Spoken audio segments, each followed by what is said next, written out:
सरिता जानकी देवी की बड़ी बहू, जिसे जानकी देवी गंवार समझती हैं और घर के बाहर के सभी जरूरी कामों से दूर रखती हैं। सपना बहू, कहाँ हो? अरे बाजार में आज भीड़ होगी, हम पहले ही लेट हो चुके हैं। आई माँ जी, बस ये अपना न्यू पर्स जो मॉम लंदन से लेकर आई थी ना, वो ले रही थी। माँ जी, आपने वो प्लाजो सूट नहीं पहना जो मैं आपके लिए नया लेकर आई थी।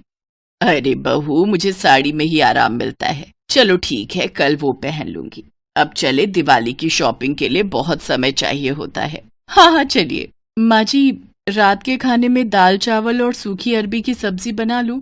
अरे गंवार, कहीं जाते समय टोकना जरूरी था।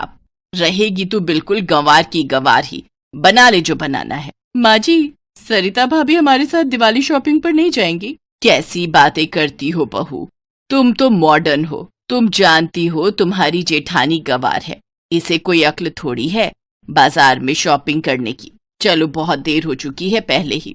अरे गुंजन का फोन आ रहा है। हाँ बिटिया, कैसी है तू?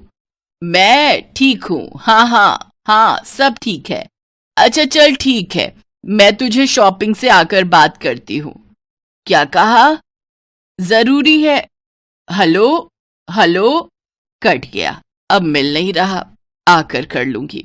गुंजन दीदी का फोन था। हाँ, पर अब मिल नहीं रहा। एक काम करते हैं, पहले बाजार हो आते हैं, फिर मैं आकर तसल्ली से बात कर लूंगी। सरिता की आंखों में आंसू आ जाते हैं। उसकी सास और देवरानी मार्केट शॉपिंग करने के लिए चली जाती है। सरिता घर के सारे काम करती है। ऐसा अक्सर ही होता था। सरिता घर के सारे काम अकेले ही करती थी, जबकि उसकी देवरानी को घर का कोई भी काम करना नहीं आता था। फर्क बस इतना था कि सरिता गरीब परिवार से आई थी। वो बेचारी बहुत सीधी सादी थी, जबकि उसकी देवरानी सपना एक अमीर खानदान की लड़की थी। इसीलिए जानकी देवी ने सपना को बहुत सिर पर चढ़ा रखा था। पर सरिता इन सब के लिए कुछ भी नहीं कहती थी। वो स्वभाव की बहुत अच्छी थी। सरिता, तुम नहीं गई माँ के साथ? तुम भी चली जाती। नहीं, वो मेरे सिर में बहुत दर्द था, तो मैंने सोचा कि आराम कर लूंगी। फिर घर का काम भी था, इसलिए नहीं गई। आपके लिए और रोटी लाऊं? सरिता, यहाँ बैठो मेरे पास। मैं जानता हूँ माँ तुम्हारे साथ अच्छे से व्यवहार नहीं करती है। तुम कहो तो मैं माँ से बात करूं। कब तक वो तुम्हें घर के बाकी कामों से दूर रखेंगी? और जब से राजेश की शादी हुई है, सपना के आ जाने के बाद तो उन्होंने तुम्हें और परेशान करना शुरू कर दिया है। कोई बात नहीं जी, अभी सपना की नई नई शादी हुई है, कुछ ही महीने तो हुए हैं। अभी उसे आराम करने दो। मुझे पता है सरिता, मन तो तुम्हारा भी दुखी होता है, पर तुम मुझसे कुछ कहती नहीं हो। सरिता खाना बना रही थी, वहीं उसकी देवरानी सास के साथ मिलकर शॉपिंग के सामान को देख रही थी। राजेश, बताओ ना, ये जीन्स कैसी लग रही है? माँ जी आप बताओ, ये तो कुछ बोलते ही नहीं है, जब देखो फोन में घुसे रहते हैं। अरे बहू, तू तो पतली पतंग है, तेरे ऊपर तो सब कुछ अच्छा लगता है। वैसे भी हमारी मॉडर्न बहू स्टाइलिश कपड़े पहनती है, किसी से कम थोड़ी है। माँ जी, ये नाइट सूट तो आप पहन लो, मुझे ये कलर पसंद नहीं आया, मैं ये ब्लैक वाला रख रही हूँ। अरे बहू, कैसी बातें करती हो? मैं इस उम्र में नाइट सूट थोड़ी पहनूंगी। एक काम करेंगे, कल वापस करके इसकी जगह तुम कोई और रंग का पसंद करके ले आना। माँ जी, अगर आपको हो तो ये सरिता भाभी को दे दूं? अरे पागल है क्या, इतना सुंदर स्टाइलिश नाइट सूट उस गवार पर थोड़ी जचेगा। अरे तू अपनी जेठानी को समझती क्या है? तेरी जेठानी गवार है, उस पर कुछ नहीं जचता। कोई पढ़ी लिखी भी नहीं है, ना उसे पढ़ने ओढ़ने की तमीज है, ना किसी से बात करने की। कुछ नहीं है उसमें समझ। ऐसे कपड़े, ऐसा पहनावा तेरे पर ही जचता है, समझी? रख ले इसको, कल बदल कर ले आना। अरे मैं गुंजन को फोन करना तो भूल ही गई, एक बार फोन मिला लेती हूँ, मिस कॉल आई हुई है। हेलो, हाँ गुंजन, तूने फोन किया था? हाँ माँ, कल शाम शिल्पी के ससुराल वाले दिवाली और करवा चौथ का त्योहार देने आ रहे हैं। सासू माँ बोल रही थी कि आप दोनों भाभीयों के साथ सुबह ही आ जाना। हाँ हाँ, ये भी कोई कहने की बात है, शिल्पी हमारी बेटी ही है, हम जरूर आ जाएंगे। सुबह जल्दी ही पहुंच जाएंगे। और तू चिंता मत कर, सपना बहू बहुत मॉडर्न है, वो वहां आकर सारा कुछ संभाल लेगी। जैसा जानकी देवी ने अपनी बेटी को कहा, उसका उल्टा ही हुआ। सपना तो मॉडर्न पहनावे में तैयार होकर बस वहां जाकर अपने मोबाइल फोन पर लग गई या फिर इधर उधर बैठकर बतियाने लगी। गुंजन देखती है कि सरिता ने सब कुछ संभाल लिया है। जल्दी जल्दी उसने द्वार पर बहुत ही सुंदर रंगोली बना दी। रसोई में गुंजन की सास के साथ मिलकर सारे पकवान भी तैयार कर दिए। अच्छे से ड्राइंग रूम भी सेट कर दिया। सब कुछ गुंजन देख रही थी, पर मजाल है कि सपना ने एक गिलास इधर से उधर भी रखा हो। शाम को शिल्पी के ससुराल वाले आए, तब भी सरिता ने ही सारे कामों में मदद की। जब वो लोग चले गए, तब गुंजन की सास सरिता के पास आई। सरिता बहू, तुम बहुत ही समझदार और संस्कारी हो। तुम्हें घर गृहस्थी की एक एक चीज का बारीकी से पूरा ज्ञान है। शुक्रिया, तुमने आज सब कुछ बहुत अच्छे से संभाल लिया। हमारे यहाँ तो किसी को रंगोली बनानी आती ही नहीं थी, पर तुमने इतनी सुंदर रंगोली बनाई। गुंजन के साथ मिलकर सभी मेहमानों की खूब खातिरदारी की। अब मैं चाहती हूँ शादी के समय भी तुम हमारे साथ ही रहो। तुम यहाँ रहोगी तो मेरी चिंताएं दूर हो जाएंगी। थैंक यू सरिता भाभी। आशीष बोल रहे थे कि सबको आपकी बनाई रंगोली बहुत सुंदर लगी। सब आपकी बहुत तारीफ कर रहे थे। हाँ भाभी, सचमुच आपके आ जाने से मुझे आज बहुत हेल्प मिली है।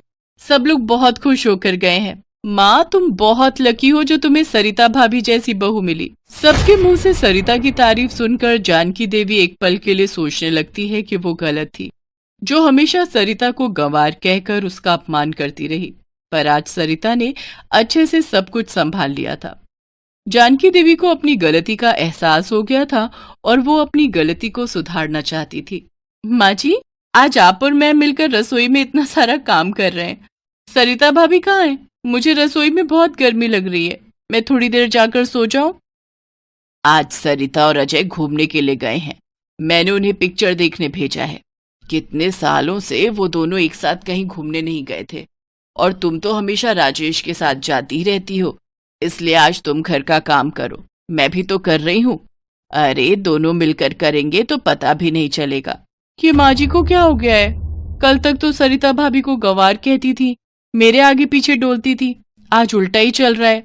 अब क्या करूं? इन्हें खुश करने के लिए मुझे काम करना ही पड़ेगा, वरना इनका कोई भरोसा नहीं कि कब मेरे पीछे। क्या हुआ सपना बहू, तुमने कुछ कहा?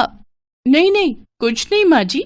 उस दिन के बाद जानकी देवी ने अपनी दोनों बहुओं के बीच में फर्क बिल्कुल खत्म कर दिया। वो जितना प्यार और सम्मान सपना को देती थी, उतना ही सरिता को भी देती थी। ये सब देखकर सरिता बहुत खुश थी। जिस प्यार और सम्मान की वो आशा करती थी, आज उसे वो मिल गया था।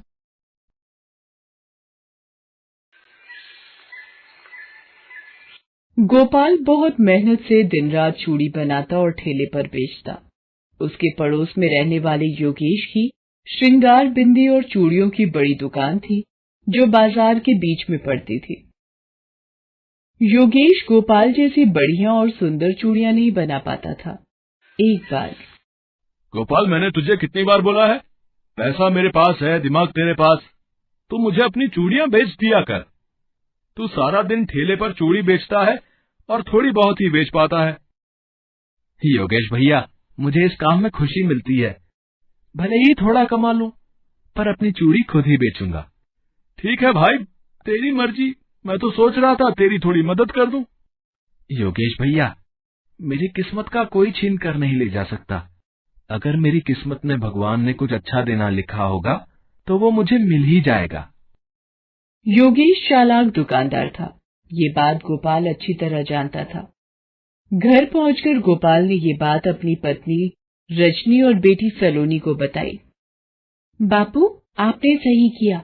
ये योगेश चाचा तो बहुत चालाक हैं। आपसे चूड़ियां सस्ते में खरीदकर हजारों रुपए कमा जाएंगे।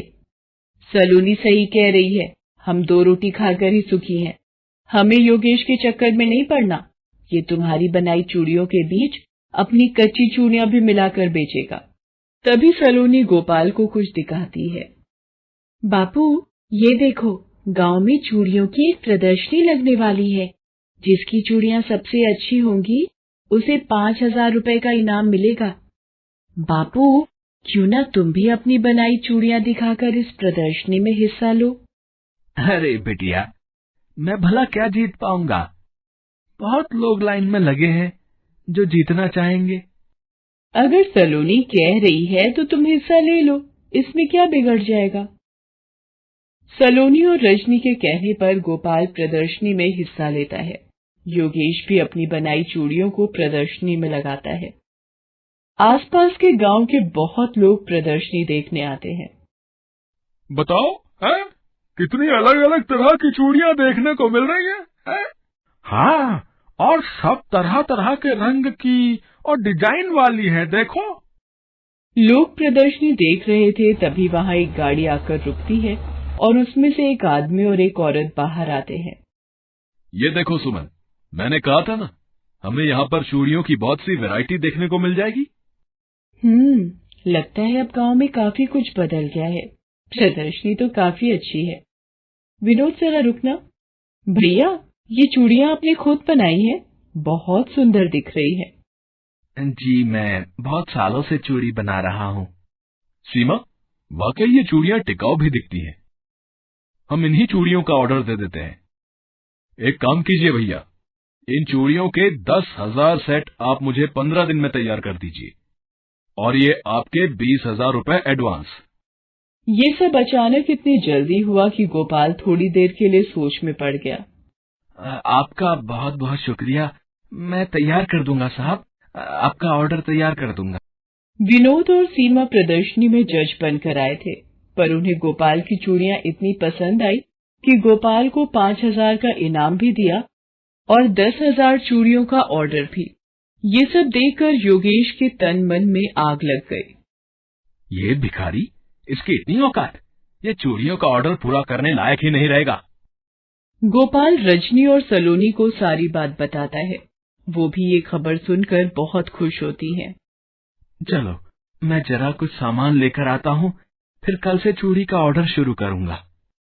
सुनो जी, शाम होने को आ रही है, ज्यादा देर न करना। गोपाल कुछ सामान खरीदने निकला रास्ते में। क्या बात है भाई, मेरा पीछा क्यों कर रहे हो? अरे अरे अरे छोड़ो मुझे। अरे भगवान, अरे क्यों मार रहे हो? मैंने तुम्हारा क्या बिगाड़ा है? छोड़ दो मुझे। चलो भाइयों, हाथ पैर की हड्डी टूट चुकी है। चलो अब देखते हैं ऑर्डर की चूड़ियां कैसे बना पाएगा। रजनी और सलोनी जब ये खबर सुनती हैं तो दौड़कर उस जगह पर पहुंचती हैं। बापू, आंखें खोलो। सुनो जी, कितना बुरा हाल कर दिया। आखिर आपने किसी का क्या बिगाड़ा था? गोपाल के हाथ पैरों में बहुत चोट थी। किसी तरह रजनी और सलोनी हॉस्पिटल से मरहम पट्टी करवा कर घर लाती हैं। 15 दिन बाद ऑर्डर की चूड़ियां देनी है, कैसे होगा? बापू, आप चिंता मत करो, मैं बनाऊंगी चूड़ियां और 15 दिन में ऑर्डर पूरा करूंगी। सलोनी बिटिया, तू कर पाएगी इतना ऑर्डर पूरा? बापू, मैंने बचपन से आपको चूड़ियां बनाते देखा है। बस आपसे जो सीखा है आज वही दिखाना है। मैं आपकी बेटी हूँ।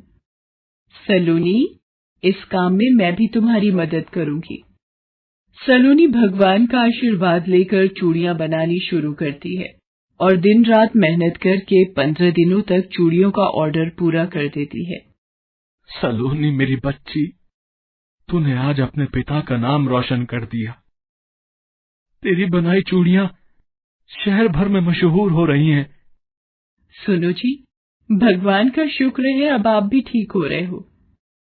सलोनी, हमें और चूड़ियां बनाने का ऑर्डर मिला है और मेरी बेटी सलोनी के हाथ की बनी चूड़ियां ही तैयार होकर बाजार में जाएंगी। आपको याद आया उस दिन वो गुंडे कौन थे? मैं जानता हूँ रजनी, ये सब योगेश का किया धरा है, पर मैं उसके मुंह नहीं लगना चाहता। भगवान ने सलोनी के रूप में हमें इतनी अच्छी बेटी दी कि इसकी वजह से हमारी सारी परेशानी दूर हो गई। उधर योगेश ने गांव में रहने वाली स्त्रियों को श्रृंगार का मिलावट वाला सामान बेचा, जिससे उनकी त्वचा को नुकसान पहुंचा।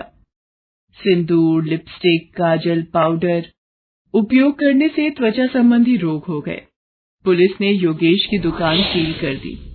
उसे अपने किए की सजा मिल गई और योगेश सिर पीट कर रह गया। उधर एक गरीब चूड़ी वाली सलोनी ने कुछ समय में ही हर तरफ अपनी बनाई चूड़ियों से प्रसिद्धि प्राप्त कर ली।